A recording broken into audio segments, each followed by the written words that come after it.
The second concept I want to share with you briefly is I guess a simple formula, if you like, that I suppose I want you to use to maybe reorient how you approach your marketing and, dare I say, your sales and your consults. Now, it's just the very simple, basic understanding that a transaction happens or a patient buys from you when the perceived value of the treatment that you offer, and when I say treatment, I mean treatment as a whole, right? So the package, the practice, the team, etc., exceeds the perceived costs associated with that treatment. Now, that sounds like a very simple, people are probably saying, oh, well, that's not rocket science, is it, Derek? Thanks so much for sharing this with me. But to me, this is marketing, because the objective of your marketing and ultimately, I suppose, your sales and your overall patient journey, to me, looking at it very much from the sense of, I guess some of you might have read Nudge and books like that, behavioral economics, is actually simply just to increase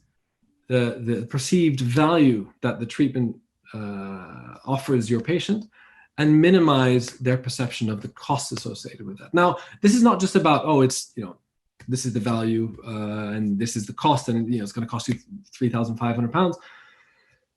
It's about understanding that value. Actually, as humans, we're actually quite bad at ascertaining value of things, especially more expensive things that aren't commoditized. And well, we'll leave Invisalign to one side. Maybe that's slightly more commoditized, but a lot of dental treatment isn't. And so as humans, we're quite bad at sort of ascribing a value to that. So there's a lot of things that you can do to ethically influence the value that someone associates with the treatment, the positive outcome, and also to minimize their perception of the costs associated with that. It's how we charge, it's when you charge, it's how you break it up, how you position the charging, and a lot of the language that I suppose Ashley talks about in his courses, center around that. But if you've ever had a patient, say, pay a premium for a treatment that you provide, a premium over, say, a competitor, it probably means you are better at maximizing the perceived value for the patient and or minimizing the perceived cost. So perhaps it was your brand or your goodwill. If you've been in the area for a long time, if you're very out there, you do a lot of marketing, if you're very active in the community, you will have a brand name that people trust. And most of that is in the subconscious. So even if maybe the patient can't recall the name of your practice, if they drive by you a million times a year, then that creates what's called cognitive fluency in your mind. That person will automatically trust you through their subconscious. Perhaps you have very relatable before and afters, right? That created certainty, a degree of certainty for the patient that they're going to achieve the outcome that they want. Perhaps you have a lot of social proof, like reviews or recommendations or like awards hanging on the back of your wall, like Mr. Barrow has over there.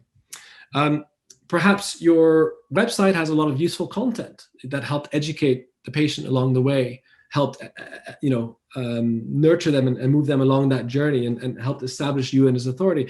I mean, I do a lot of video content on my Instagram, and I know that helps me a lot because I try to give value. I try to help. I don't ask for anything in return. And that definitely creates a degree of reciprocity and increases the value associated with our brand, hopefully.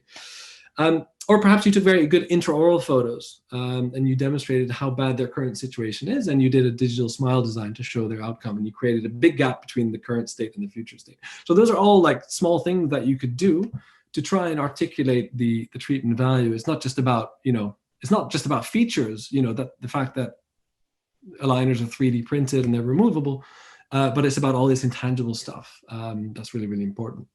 Or perhaps you were better at your competitor than at reducing the perception of costs. So maybe you de-risked their decision to buy from you by offering a guarantee on your work.